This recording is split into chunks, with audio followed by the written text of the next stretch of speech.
Some of our Igbo brothers from southeast Nigeria residing in Ghana have started with Ghanaians. And when the consequence come, it will not fall on them alone. It is going to fall on Nigeria. And that is why I have to say these things. That is why I have to address this issue. I'm not generalizing it, but majority of you are supporting this and behind it.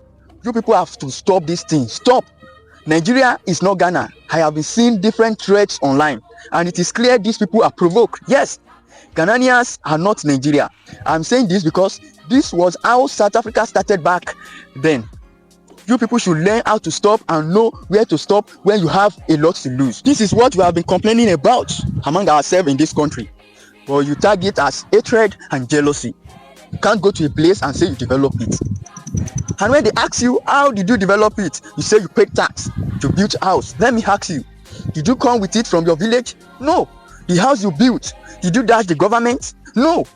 That idea can only come from someone who has entitlement mentality. I'm going to be showing you a video so that you can understand where this whole thing started from, and for you to get my point and analysis. By the grace of God, I am Eze, Dr. Ambassador Chukwu de Judy Henetu, the Eze Ndi Igbo of Ghana, the king of all the Igbo community in Ghana, to the glory of God. I did not choose myself to be the Eze of my people. The Igbo community in Ghana, my people, the Igbos in Ghana, chose me. I've seen a lot of videos going on social media, Igbo king in Ghana. If you're a Ghanaian, you have to have a historical mindset. Yes, and I've seen a lot of Ghanaians saying that it's nothing. Yeah, he just ruling his people in Ghana. It doesn't make sense. Any throne in this particular country has a history. Any throne has a broad shed on that particular throne that a person is ascending. Do you understand?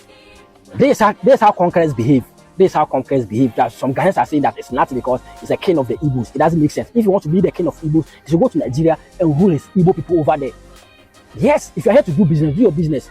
But you cannot come here and build kingdom. And I've heard that he's acquiring acres of land to build Igbo communities. Let me show you how conquerors behave. Today is Igbo community. The next day is Igbo land. The next time, now it's kingdom, they are building kingdom. The next time, their children are growing, entering our politics. They are interfering in our politics. The next day, they have an upper hand in the politics. Their people started coming in, causing atrocities, kidnapping, a whole lot of useless activities. Because they have hand, because they have say in our politics, the government cannot do anything.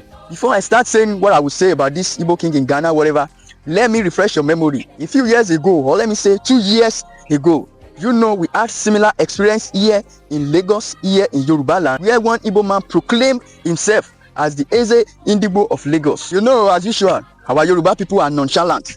Most of them will say, is he not a king? A foreign king in your land.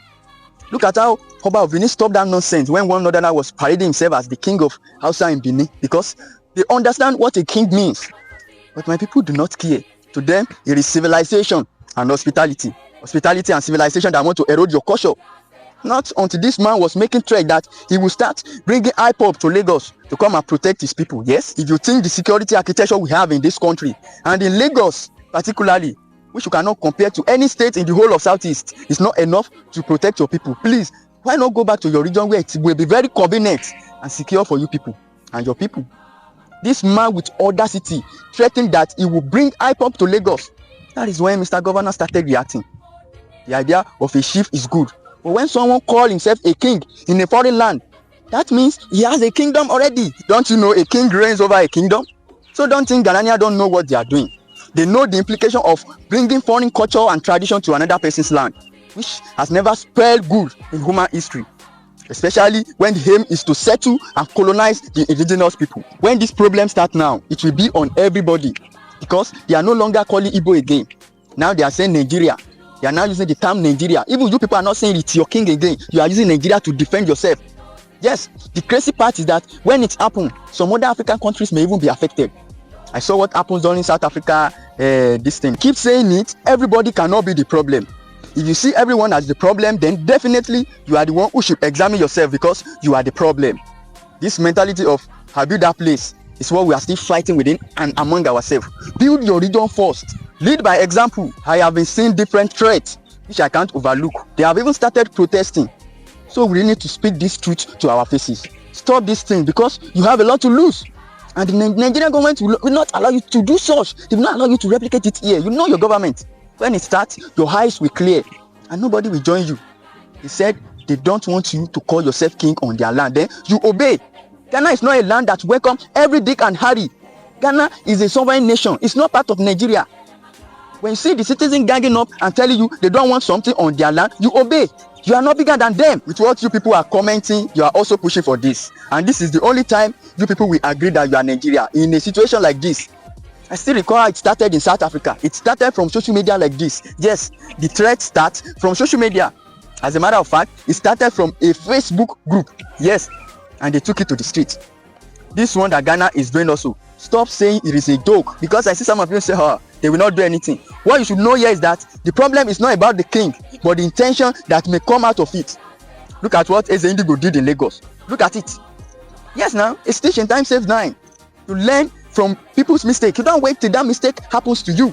Yes, that is how smart people behave. The other time we saw one came to Alaafin Oyo's coronation ceremony with a very big hat with the inscription Eze Ndi Igbo of Yoruba land. Of Yoruba land? All these minor issues you think you can ignore and overlook are where the problem started from. When the calamities fall, it will fall on Nigeria. A lot of Benin people, a lot of Hausa people, Yoruba people are living and doing businesses in Ghana, and they have never had issue with their host. We have to be telling ourselves the truth within ourselves first. We have to be telling ourselves. We travel looking for greener pasture. Now, after discovering one, all you care to say is that you are the one who owns the garden and develop it. Haba. The earlier, the better. The earlier, the better we learn to respect our hosts and share boundaries for us to live together in peace and harmony. Yes,